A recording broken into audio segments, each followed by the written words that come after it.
Shri Sai Satcharitra in Marathi by late Govind Raghunath Dabholkar.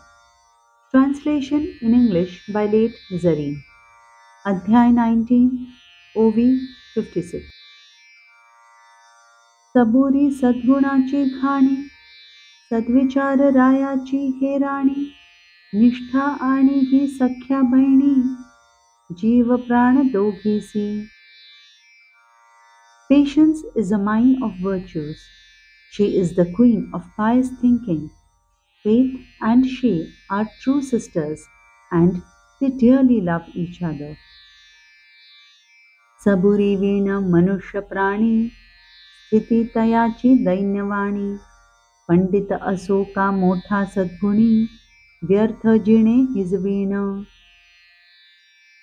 A human being without patience becomes miserable. He may be a scholar or a virtuous person, but life without it is futile. गुरु जरी महाप्रबळ, अपेक्षी शिष्य प्रज्ञाच केवळ, गुरुपदी निष्ठा सबळ, धैर्यबळ सबुरी.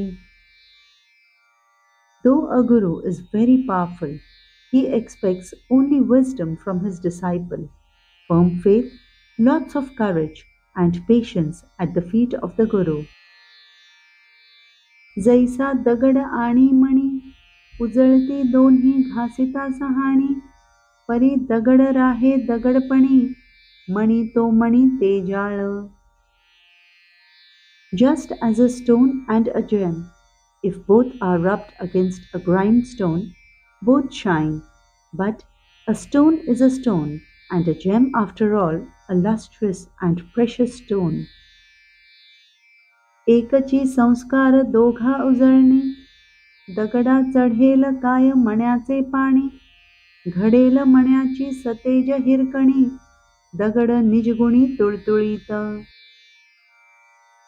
Both undergo the same process of polishing, but can a stone shine like a gem?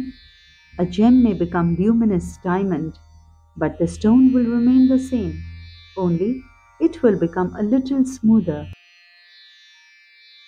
12 वर्षे पायी वसवटा, केला गुरुने लहानाचा मोठा, अन्न वस्त्रासी नव्हता तोटा, प्रेम पोटात अनिवार. I lived at his feet for 12 years. The Guru brought me up from childhood. There was never a dearth of food and clothing, and he nurtured immeasurable love for me.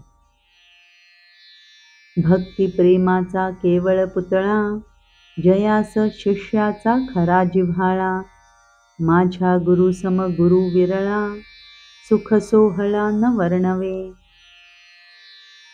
He was the embodiment of love and devotion, and had genuine affection for a disciple.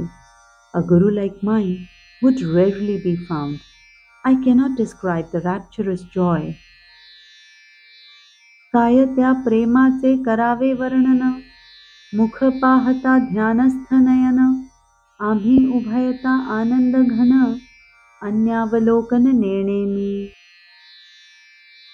How could I describe that love?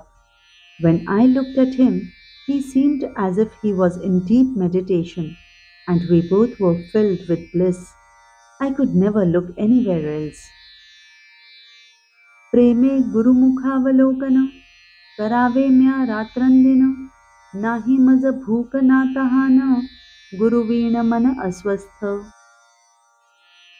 I would go on looking affectionately at the face of the Guru, day and night. I knew no hunger or thirst. My mind would get restless without the Guru. तयावीन नाही ध्यान, तयावीन न लक्ष आन, तोच एक नित्य अनुसंधान, नवलविंदान गुरुचे. He was the only object of my meditation.